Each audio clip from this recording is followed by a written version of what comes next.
राज्यातील शेतकऱ्यांसाठी आज दिवसभराच्या सकाळच्या ठळक बातम्या. शेतकऱ्यांसाठी अतिशय महत्त्वाचे अपडेट्स आलेले आहेत.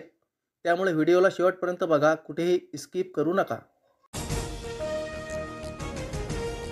30 जून 2026 पूर्वी शेतकऱ्यांची कर्जमाफी होणार असा पुनरुच्चार कृषी मंत्री दत्तात्रय भरणे यांनी अमरावती जिल्ह्यातील शेतकरी मेळाव्यात केला. शासन शेतकऱ्यांच्या पाठीशी खंबीरपणे उभे असल्याचे त्यांनी सांगितले आहे. कापूस खरेदीत महाराष्ट्र पिछाडीवर, तेलंगणाची बाजी. जाचक अटींमुळे महाराष्ट्रात थंड प्रतिसाद. देशात आतापर्यंत 5 लाख टन कापसाची खरेदी झाली असून त्यात महाराष्ट्राचा वाटा केवळ 40,000 टन एवढा आहे. राज्याच्या दक्षिणेकडील भागात पावसाला पोषक हवामान असल्याने हुडहुडी कमी होणार आहे. सिंधुदुर्ग, कोल्हापूर, सांगली जिल्ह्यात विजांसह हलक्या पावसाची शक्यता. नागपूर जिल्ह्यात पीक कर्ज वितरणाची गती मंदावली. आतापर्यंत 20% शेतकऱ्यांनाच कर्ज वितरित झाले. गत वर्षी रब्बीत झाले होते 113% कर्ज वाटप. नागपूरचा वनराई बंधारा पॅटर्न राज्यभरात ठरला आदर्श. 3 तासात ग्रामस्थांच्या श्रमदानातून 10 लाख लिटर क्षमतेच्या वनराई बंधाऱ्याची उभारणी झाली. मुख्यमंत्री देवेंद्र फडणवीस यांच्या जलसंधारण मोहिमेमुळे निर्माण झाले वनराई बंधारा मॉडेल.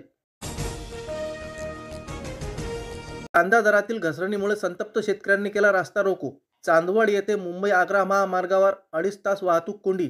निवडणुकीच्या तोंडावर शेतकऱ्यांचा संताप दिसून आला आहे. आता अभय नाही, थेट वीज खंडित होणार. महावितरणची वसुली मोहीम वेगात.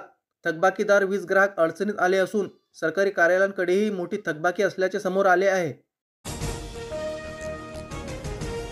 तिवस्यात सोयाबीन खरेदी केंद्राचे उद्घाटन झाले, मात्र निर्देश आड आल्याने शेतकरी परतले.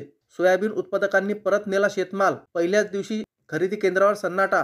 शेतमाल चाळणीच्या निर्देशाला शेतकऱ्यांचा तीव्र विरोध. रब्बीच्या पेरण्या गतिमान झाल्या असून गहू हरभऱ्याकडेच शेतकऱ्यांचा कल दिसून येत आहे. सध्याचे उबदार हवामान रब्बी हंगामाच्या पेरणीसाठी पोषक असून अमरावतीमध्ये आतापर्यंत 46,000 हेक्टरवर झाली पेरणी. रब्बीत केवळ 58% निधीचे झाले वाटप. राज्य शासनाने प्रति हेक्टरी 10,000 रुपयांची मदत जाहीर केली असून 638 कोटींचा निधी मंजूर केला आहे. आतापर्यंत 3,25,000 शेतकऱ्यांच्या खात्यात 353 कोटींचा निधी वळता करण्यात आला आहे. त्या शेतकऱ्यांना अद्यापही का मिळाली नाही मदत? यवतमाळ जिल्ह्यातील नुकसानीचा अहवाल कुठे रेंगाळला? 66,000 शेतकऱ्यांना मदतीची प्रतीक्षा असून लाभार्थी तहसील आणि जिल्हा प्रशासनाचे उंबरठे झिजवत आहेत. नागपूरमध्ये 70 कोटी रुपये खर्चून संत्र्याचे क्लीन प्लांट सेंटर स्थापन होणार असल्याची महत्त्वपूर्ण घोषणा केंद्रीय कृषी मंत्री शिवराजसिंह चौहान यांनी केली. नागपूर येथे ॲग्रोव्हिजन कृषी प्रदर्शनीचे उद्घाटन करण्यात आले. या प्रसंगी ते बोलत होते. यावेळी केंद्रीय मंत्री नितीन गडकरी, राज्याचे कृषी मंत्री दत्तात्रय भरणे व इतर मान्यवरांची उपस्थिती होती. रब्बीच्या पेरणीसाठी जालना जिल्ह्यातील 2,81,000 शेतकऱ्यांच्या खात्यात 202 कोटी रुपये जमा. अतिवृष्टी आणि पुरामुळे नुकसान झालेल्या शेतकऱ्यांना रब्बी हंगामासाठी प्रति हेक्टरी 10,000ची मदत. जालना जिल्ह्यासाठी 461 कोटींचे अनुदान मंजूर करण्यात आले. जिओ टॅगिंग शिवाय केली निधीची मागणी. परभणी जिल्ह्यात कृषी विभागाकडून नियम धाब्यावर. जलयुक्त शिवार अभियान 2.0 अंतर्गत मंजूर झालेल्या कामांसाठी जिओ ट्रेकिंग न करता थेट 31,53,000च्या निधीची मागणी. जिल्हा प्रशासनाने प्रस्ताव फेटाळला. वर्षभरात 768 जमीन मोजणीचे अर्ज निघालेत निकाली. जमीन मोजणीसाठी आता करावी लागणार नाही प्रतीक्षा. जमिनीच्या मोजणीसाठी शेतकऱ्यांनी ऑनलाईन दाखल केलेले अर्ज 90 दिवसांच्या आत निकाली काढणे संबंधित विभागाला बंधनकारक करण्यात आले. नाफेडला नोंदणी झाली, मात्र सोयाबीन खरेदी कधी सुरू होणार? खरेदी होत नसल्याने शेतकऱ्यांना सोयाबीन घरीच ठेवण्याची वेळ आली आहे. सरकारी कर्मचाऱ्यांनाही मिळणार आता सर्व आरोग्य योजनांचा लाभ. दरवर्षी 5 लाख रुपयापर्यंतच्या औषधोपचाराचा मोफत लाभ मिळणार असून त्यासाठी आभा कार्ड काढण्याच्या सूचना देण्यात आल्या आहेत. कृषी अधिकाऱ्यांना मिळणार लॅपटॉप. बांधावरूनच होणार आता काम. ऑफिस थेट शेतात आल्याने कृषी अधिकाऱ्यांकडून सेवांना गती मिळणार. शेतकऱ्यांचाही वेळ वाचणार.